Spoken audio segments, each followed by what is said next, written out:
Professor Day, Honorable Francis Eke.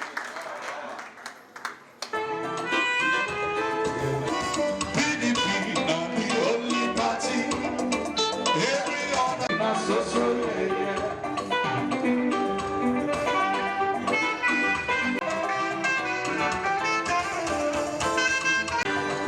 PDP, not the only party. Hey, go and tell them. Go and tell them. Go and tell them. PDP's coming back again. Independent, I see the pendant. You go listen to the pendant. I see the pendant. You go the pendant. Go. I'm not talking about people who became governors and left and stole money and they're big men. No. 25 years ago, where were they? 15 years ago, where were they? What were they? That is in the area of personal business. This gentleman, at a very young age of 39, perhaps the youngest in the history of Nigeria, was made the chairman of a bank, Fidelity Bank, in this country. When a man has run a personal business successfully, has been made to run not just one bank, 2 banks, and he has run them successfully, has been head of SEC and ran it successfully, let us list the names. My point today, because I'm seeing a lot of young people here, say no to mediocrity. There lies the success in your destiny. If they rubbish Peter today, you have no future tomorrow. For as long as we allow mediocrity to prevail and to pretend over integrity, honor, and expertise, we'll be destroying the future of these young people who sit here. God forbid. That is the second phase. He has about 7 phases, but I will limit myself to 3. The third one, he's asking me to sit down. I'm not sitting down. These people deserve to know, so that when they say, what's wrong with you? Who is this Peter? You can tell them who Peter is. If they have, when you go out with a masquerade, and people are saying you're making too much younger, I say, wait, let's see your own. Let them bring their own masquerade. In public life, he has demonstrated exemplary performance and unprecedented achievements. I'm telling you, Mr. Chairman, sir, I'm passionate because I see many young people here. I don't talk like this. I don't talk like this. But here lies the future of our country. They must get, things have gotten so bad that our people no longer know what is right or what is wrong. Even me, sometimes I'm confused. I don't understand the game. But let us go back to basics. Good family, good background, good education, good profession, success in business, acumen, integrity, honor, uprightness. Those are the things that make a nation.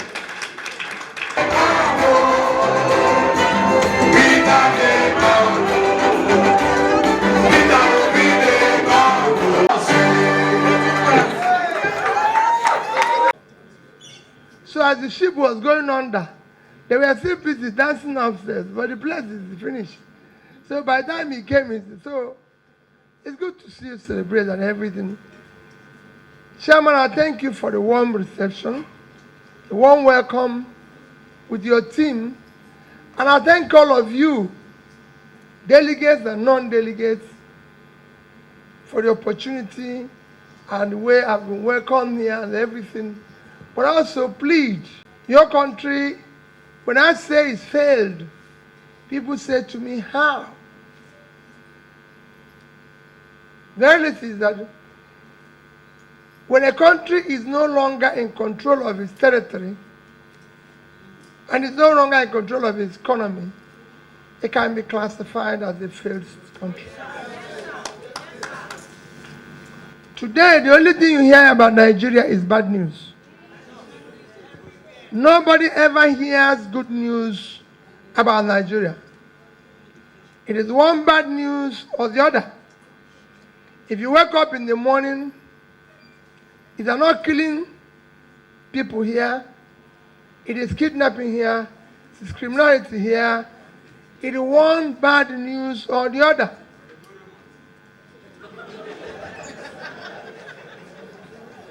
These are the things I want to tell you about. So it's one problem or the other. And this is worsening by the day. That's why I said I appeal to you. And I appeal to my brother who is also, with all the lovely music, just wait and see. That is good to people listen. Everywhere I go, people say, how did we get here? What happened? What is happening? Every place you go is getting better except Nigeria. So what is happening in Nigeria? What you're experiencing in this country is cumulative effect of leadership failure over the years. It is leadership over the years, which all of us are contributed to. No single person contributed to it. Everybody, because while the criminality and the bad governance were going on, we were celebrating. Every other country of the world resists bad governance. But in Nigeria, it's celebrated. It's only in Nigeria that you become governor, local government chairman, and people see you obviously doing what is wrong and continue to praise you and tell you, Your Excellency, you're the best thing that has happened to everybody, even when you're doing the wrong thing. It's only in Nigeria that you borrow, you don't have a house, you don't have anything, and you become governor. And suddenly you build a big house, buy all the cars with their money, even invite them for Thanksgiving with their bishop and everybody. They are singing and dancing with you when they should call police because they know you stole their money. And that is why I say you don't need to celebrate. We have a country that is going through difficulty. No country in the world will not go through what we are going today when you have over 100 million people living in poverty, the highest in anywhere in the surface of the earth. Nigeria have more people living in poverty than China and India combined. These two countries combined is 2.8 billion. We are 200 million. But we have more people living in poverty than two of them combined. Nigeria, as of yesterday, had 18.5 million children out of school, out of which 10 million are women.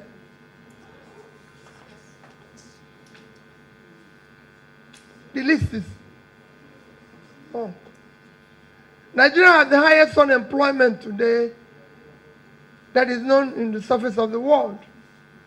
We have 35% unemployment.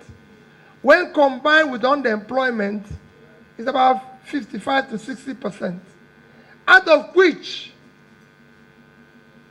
majority, 60 to 70%, are people, young people in their productive age doing nothing.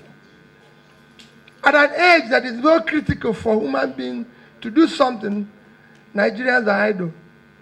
They're not doing anything. At that particular age. Parents now pay for their children to go to school, only to come home and live with them, and they're feeding them and everything. At age, people are supposed to leave their house now. They are living in their house with their parents because they have nowhere to go to. They have no job. UK will have problem. Our drug prevalence today is 14.9%, when the global average is 5.8%. So we double the global average. And most of them are young people. Everything that is wrong, stress level is worse. everything is going wrong. And nobody is seeing it. We are celebrating it. We're not doing anything. Rather, we're dancing. We're still enjoying when the country is sinking. Somebody mentioned about borrowing. Let me tell you, there's nothing wrong in borrowing. Absolutely nothing wrong. Every country of the world borrows money.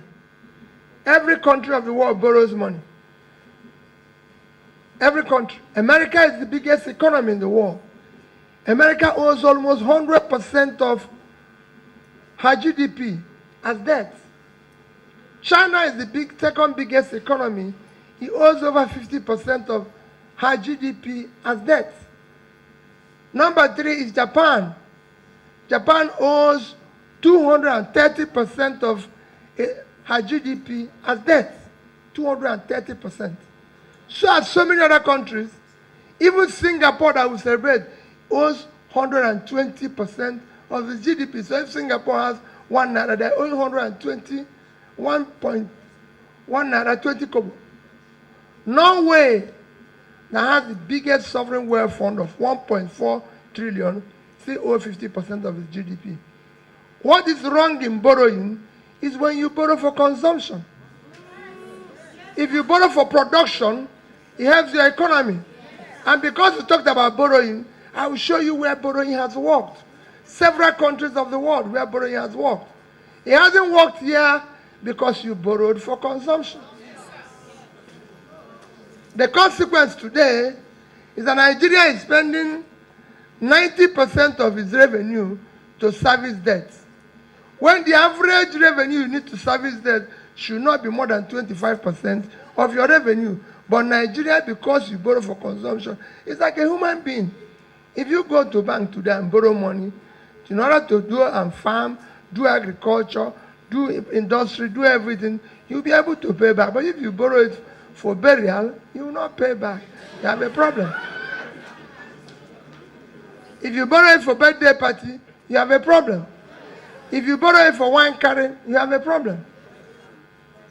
So Nigeria borrowed for picnic is for consumption. And that is why we're having problems. Serious problems. To the extent that we will not survive it.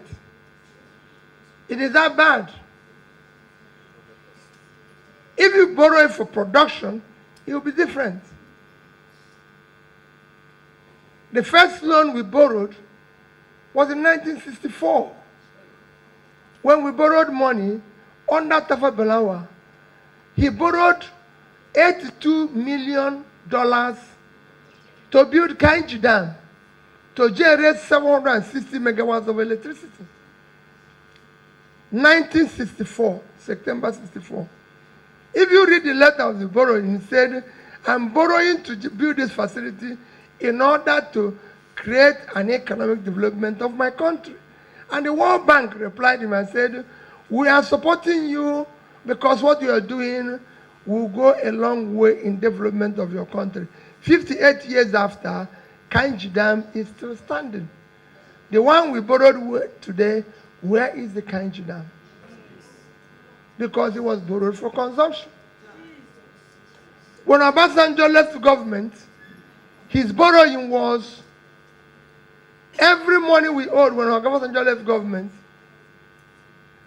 was 3 trillion. Today, we are owing 58 trillion.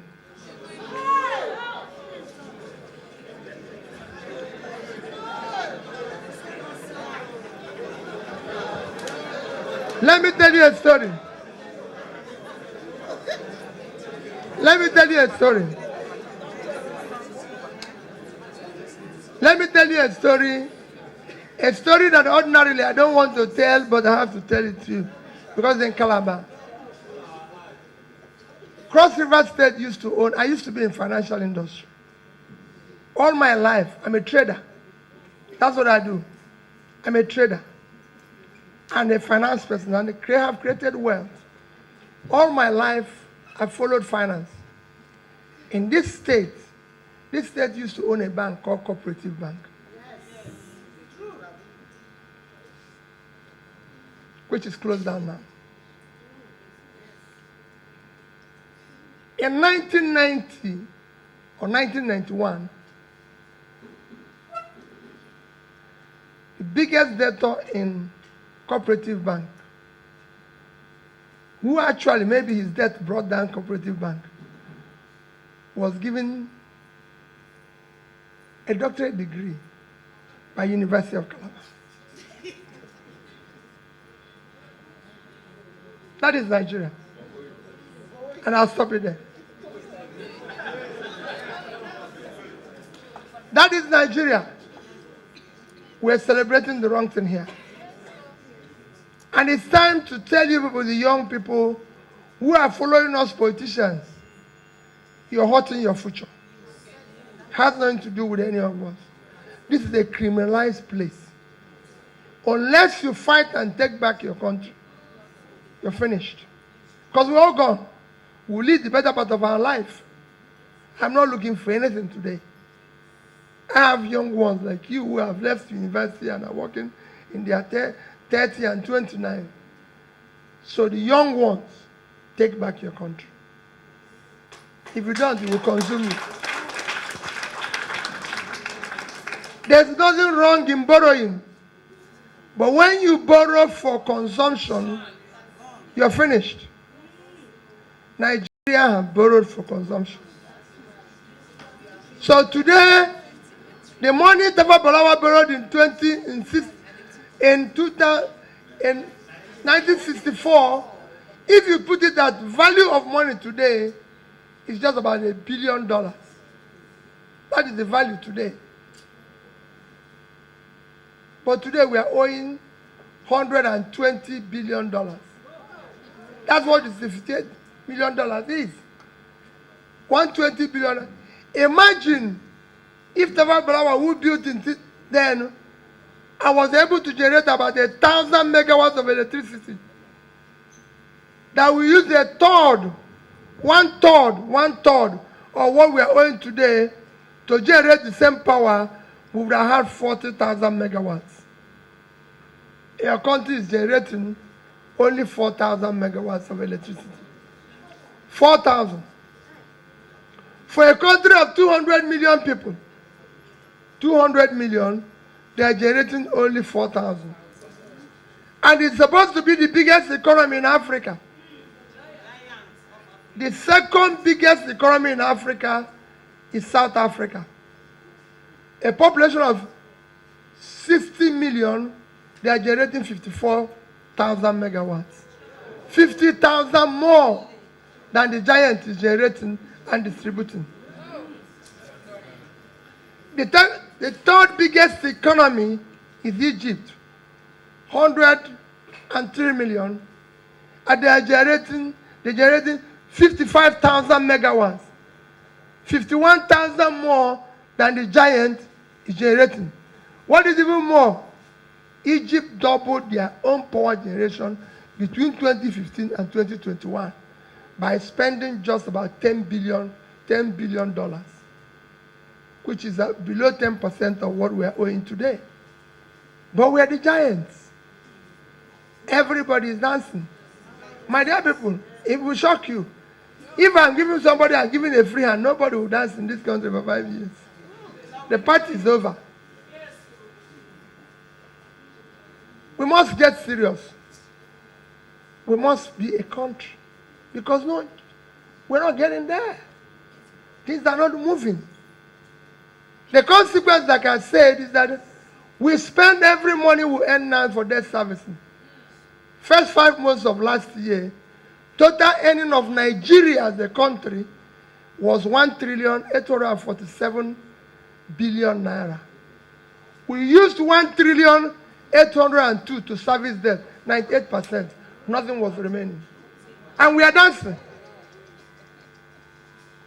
So when I say there's no more music, it is now walk, walk, walk, walk. We must fix the country.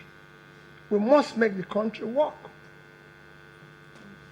And because we have a great country that can work. But Nigeria is not a productive country. It's a consumption country. Everybody is dancing and picnic at a time when the whole place is collapsing. And we must get it right. Countries after countries are doing better. For somebody who said about loan and borrowing, let me show you why I said there's nothing wrong in borrowing. Countries like us have borrowed, and they've used it properly. I'm going to give you an example with a country, Bangladesh. Bangladesh is a poor country, like Nigeria, like everything. I'm going to give you a country like Vietnam. I was in Bangladesh in 2010. In 2010, compared to Nigeria, Bangladesh economy is $115 billion GDP. 115. They were owing $45 billion. 35% of their GDP is in debt. What you used to measure a real value of a country is what you call per capita. So if you share the GDP with the population, Bangladesh as at that time was $747 per capita. In 2010, Nigeria, your own country, was then $375 billion GDP with a per capita of 2,250. So we are 3 times in terms of GDP with Bangladesh, 3 times per capita, and our debt was only $30 billion in 2010. Today, Bangladesh economy is $340 billion. So they've tripled. Their per capita is now 2,050. So they've tripled. Their debt equally went higher to about 110 billion. But because their economy, their GDP has grown much, the percentage in terms of that came down to about 32. But Nigeria is a different case. In Nigeria, our GDP, we borrowed more money. Our GDP today is 400 billion. Our per capita is now just 2,000. So we lost 11% of what we were in 2010. Our borrowing have moved from 30 billion to 120 billion. So we borrowed 3 times without anything to show for it. No growth, nothing added. Because it was consumed and it's for picnic. It was for consumption. And that is the crisis you're going to face as a country. And this has happened countries after country because your country is not productive. All we do here is running around, begging, using wrong things. If PDP is voted for it to survive. If you go today everywhere, there's production, except in Nigeria. All they do is sharing. All we do is begging. Young people are not meant to beg. They are the geniuses that are creating businesses all over the world. And they have the talents here. And I will invest in them, and they will become the same thing. Their job is not to go and beg. But here, young people have turned into beggars. At an age, they should be very productive. That's not how a country functions. Look at Cross River State. Do you know what this country can do with its space? This is a state of almost 21,000 square kilometers of land. And I don't know what they're doing. I don't know what they're producing.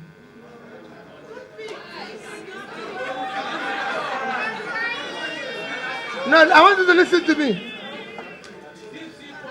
Right? Now you have a port. It's very important. It's very critical. That port is critical.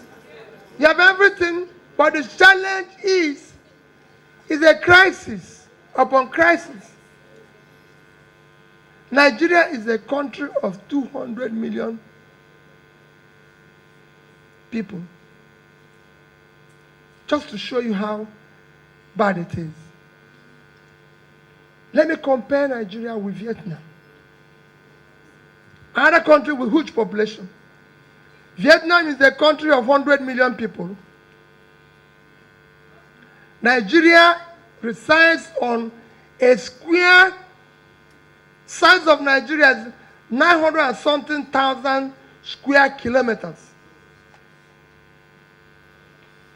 Vietnam is sitting on 300 and something thousand square kilometers. So Nigeria is 3 times the size of Vietnam in land space.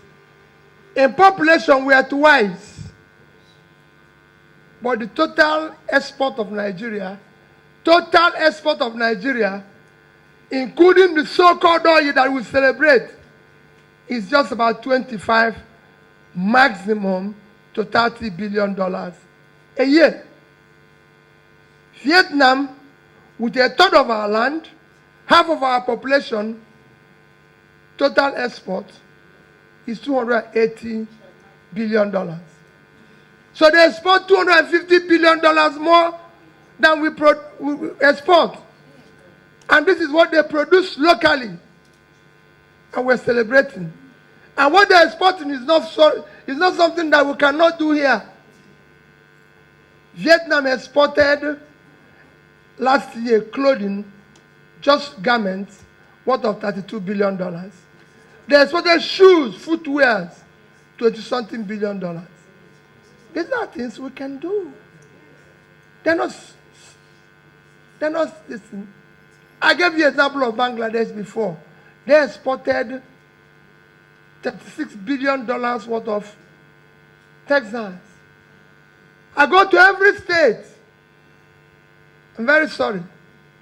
Dancers, you're good people. But I go to every state. I said to them, is it not time for us to know what we're doing? I was in Niger State. Niger State cannot feed itself. Niger State cannot produce anything for Nigeria. Niger State cannot produce anything for export. Niger State is a state with 76.3 thousand square kilometers of land. And they can't feed themselves. They can't produce for Nigeria. They can't produce for export. Netherlands, with 33,000 square kilometers of land, did export of $120 billion worth of agricultural products. 8 times what Nigeria is producing. And we are still dancing. Are we not in Titanic? We are. I went to Taraba State. And I said to Taraba people, you're here looking for money to be shared. Oil money to be shared. Look at the lovely land in Taraba State, where you can plant the best flower in the world. Kenya earned last year from flower exports about $500 million. I said that's what they earned from flower export. The young girls that work in flower exports are paid, people who are not graduates, are paid between $100 to $200, which is between 60 to 120,000 naira. And people are unemployed here. And we're dancing. They can grow there in Taraba. I told them, I said, you can grow coffee here. Very good coffee. Ethiopia exported last year $905 million worth of coffee. She was ambassador to Ethiopia. $905 million. You can grow tea here. Sarah Linka did a $1.4 billion worth of tea export last year. What is happening in Nigeria? Everybody is dancing.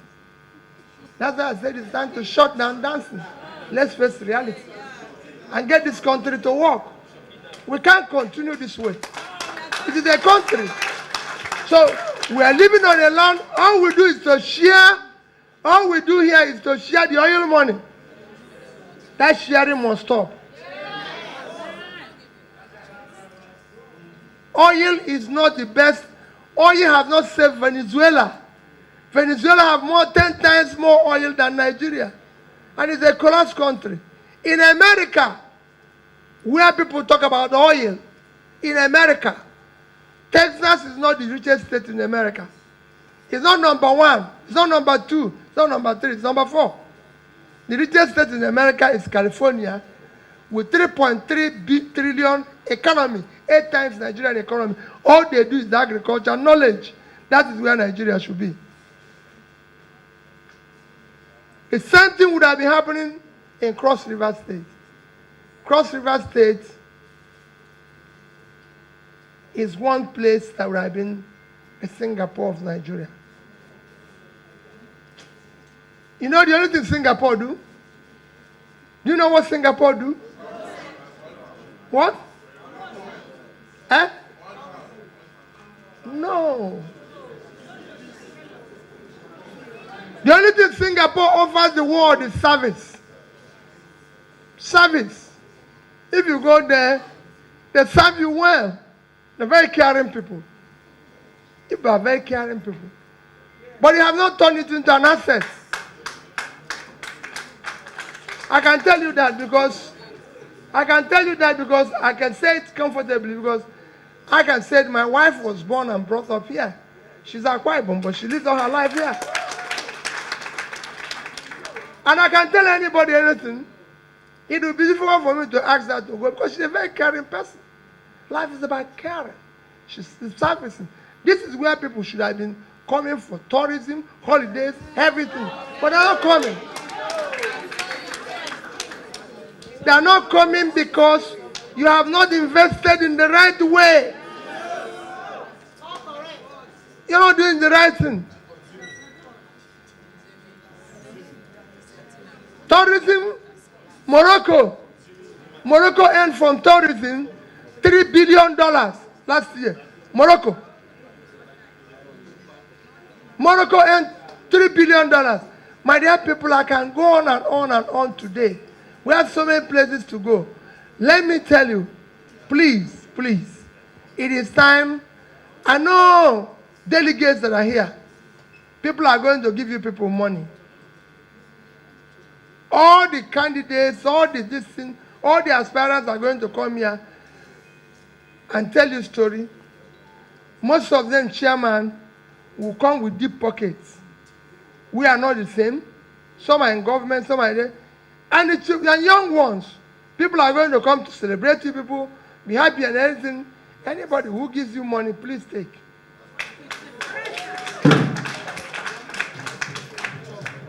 It's probably your money, not theirs. So if they give it to you, take. But I have one thing that I want to beg you delegates. The delegates is now the people I'm talking to now. When you want to vote, do not listen to Peter Obi. Do not listen to anybody. Please take the picture of your children. Put it in your front and pray and say, what society do I want these children to continue to live in? Do I want them to live in a society where there's a sense of hopelessness? Do I want them to live in a society where there's a sense of hopelessness, where there's no education, where there's killing, where there's banditry? Or do I want them to live in a society where we are going to build better society? This is now my appeal to delegates. Listen to all of us. I have served as a governor. I've told you my background. I'm a trader. I live in Onitsha. I've done so many things that you can go and investigate my background. How was he when he was a trader? When he was in the corporate world, what did he do? When he was governor, what did he do? You can verify all that and everything. When I handed over, like he mentioned, I was governor for 8 years in Anambra State. When I handed over publicly. I didn't hand over.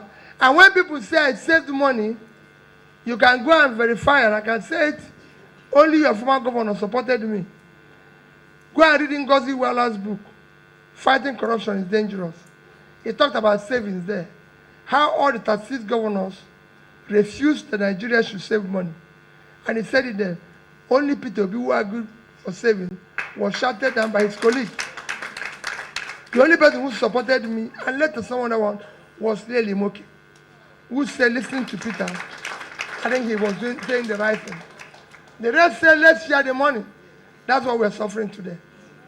Because the country is the motor park. Everything must be shared in the evening before everybody goes.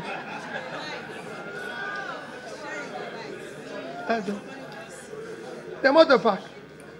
So we must. He was the only one who supported me. So anyone was sorry. And later on, people like Mimiko said, Peter, maybe you're making sense. That is the kind of leadership we've had in this country, where we've gotten everything, consumed it, thrown it away. We never cared about the future of our children, never cared about anything, never cared about our schools and all that. So my dear people, as you vote, think about the future of your children. Don't think about P2B. It is not about me being governor. It's not also. You won't be delegates forever. Nobody stays in any job forever. When people are in position, they think it will not end.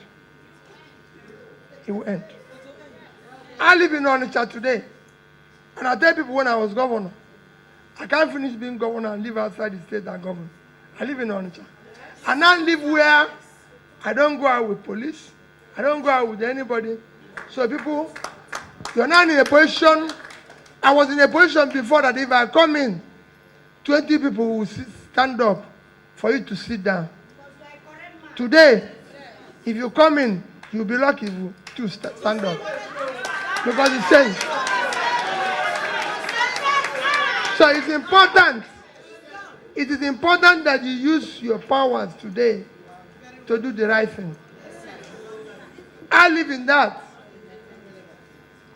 I live in that situation. I live in Onitsha. I live with the people I govern. They see me every day. I joke with them every day. I laugh with them every day. Imagine what it will be if I had done things wrongly. Imagine what it would have been if I treated them wrongly. Imagine what it would have been if I pushed them. But because I didn't do that, it's easy to take public money. There's nothing wrong in it. When I left 75 billion, I left it for a reason, because it's government money. And there are in banks here for you to verify. I left in Access Bank, and I've handed over publicly, the day I left office, $50 million, 12 billion naira. I left in Diamond Bank. It's in your hands. Don't go there and say, this man is from this place. We can change this place. We can make this place work. The society you people are abusing today, the society you youths are helping to celebrate today, the society you youths are helping to celebrate today, I said it to wives, and your parents also supporting, will take revenge on you and your children. God bless you. We know, we know,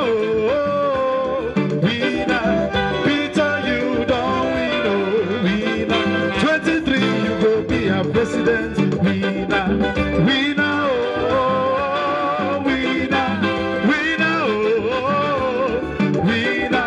Peter, you don't, we know, you win again, one time.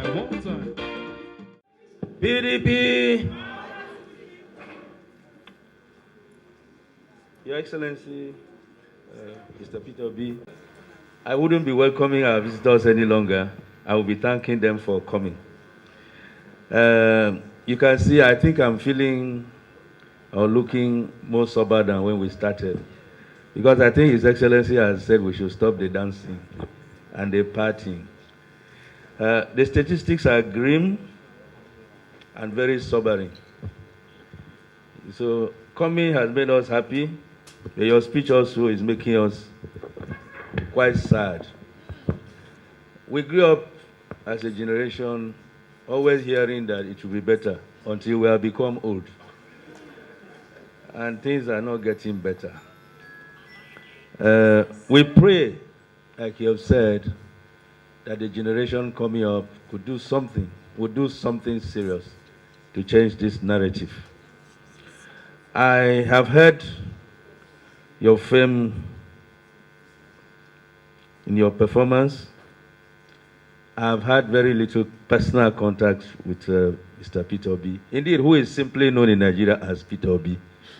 I think he's the only governor I know who is just known, governor and big man who is just known as Peter Obi.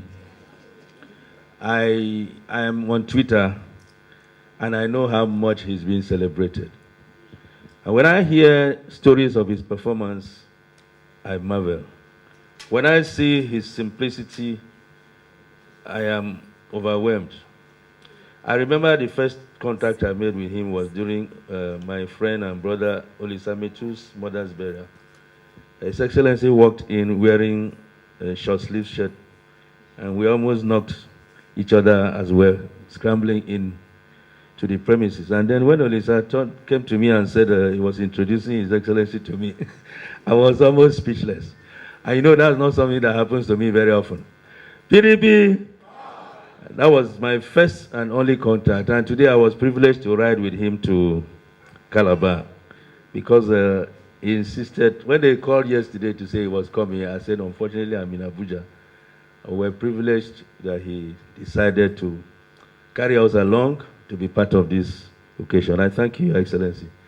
Together with the woman leader and the State Financial Secretary, we had the privilege of riding with the future President, Isha Alam. And I'm even more overwhelmed now that I have shared these last few moments with him. And his simplicity and his ease of delivery. I just wish, I'm sure we all wish, I know what we all wish, but we can do something about our wishes. We can express it in our support. I like the energy I've seen here. And I know that Mr. Peter Obi has come with a lot of energy into this presidential race. Yesterday, I felt very sad, like most PDP people, when we heard that the former president seems to have finally decided to contest the election on another platform. But when I woke up this morning, early hours, I had a different impression of that. And I thought to myself, two things will happen. If it is true that APC agrees to give him the mandate by negotiation, well, if he wins, I'm sure we'll have a share in that presidency. If he doesn't win, I'm sure that will be the catalyst that will propel PDP to victory. I don't know whether you look at it the way I look at it, but I see something that God is doing. I see if Jonathan gets the ticket, I know that half of APC might not work for him. And I see that if he doesn't get the ticket, PDP will be cruising. Either way, I think God is working out some things for us. And I know, despite the challenges our brother here faces, the energy he's bringing is catching up nationwide. Everywhere he goes, young people, most of whom have not met him, have already bought the message. It is possible Nigeria is at a turning point. PDP, Your Excellency, we wish you well. We wish you well. Nigeria will face a turnaround. No doubt about it. His Excellency is a modest man. I know Dr. Okupe had tried and he was trying to stop him. But the story of him I know is much more than what we have heard on this table and in this hall. I just keep looking at him when I see how simple he is. But the things I've heard of him makes him sound like an Iroko. But here he is. I think that's the president Nigeria needs. I thank you for coming. I thank you for listening attentively like I did. I pray that we do a sober reflection of what we have heard and indeed think about how we want the future of this country to look like. Thank you very much. Your Excellency, go well.